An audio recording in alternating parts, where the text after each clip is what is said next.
Every single morning, like clockwork, he'd be there, 5:45 a.m. on the dot, an elderly janitor, keys jingling, unlocking the heavy glass doors of a silent office building. But before he ever picked up a broom or emptied a single trash can, he did something peculiar. He would push both front doors wide open, stand in the entryway, and just wait for a full minute.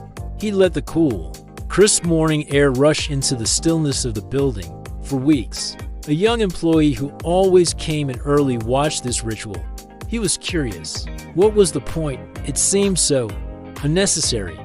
One morning, he finally worked up the courage to ask. "Excuse me," he said, "I see you do that every day. Why do you always open the doors like that before you start cleaning?"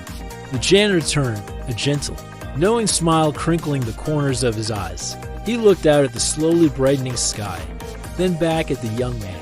"Well," he began, his voice soft but clear, "this building wakes up long before any of the people do. It has its own rhythm, its own breath. Someone has to be here to welcome the new day, to let the fresh start in before everyone else arrives with their worries and deadlines." The young employee was taken aback. He had never thought of a building as something that needed to wake up or be welcomed. It was just a structure of steel and glass.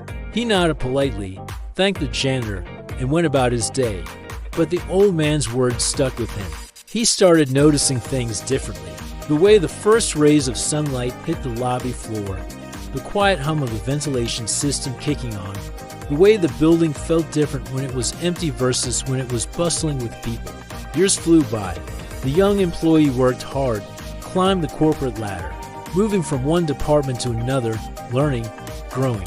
The elderly janitor eventually retired, and a new cleaning crew took over. The morning ritual of opening the doors was forgotten, replaced by the efficiency of modern schedules. Then, one day, the young man, no longer so young, received a promotion. He was now the building manager. It was a huge achievement, the culmination of all his hard work. On his very first day in his new role, he found himself setting his alarm earlier than usual. He drove to the office in the pre-dawn darkness, a strange sense of nostalgia washing over him. He arrived at 5:45 a.m. The building was dark and silent, just as it had been all those years ago. He unlocked the front doors, and without even thinking, he pushed them wide open.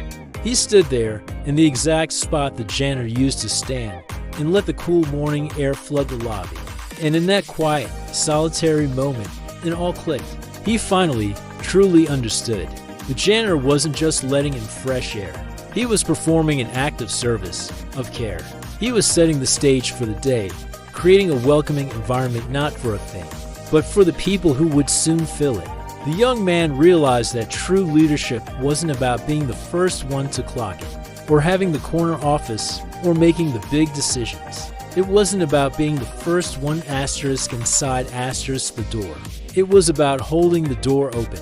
It was about making space for others, creating an environment where people felt welcome, valued, and ready to bring their best selves to the day ahead. That simple, daily act by a humble janitor had taught him the most profound lesson in leadership he would ever learn. It's a powerful reminder for all of us. Sometimes, the most significant actions are the small, consistent ones that create space for others to thrive. What doors can you hold open for someone today? Thanks for watching. If this story resonated with you, consider subscribing for more content that makes you think. See you in the next one.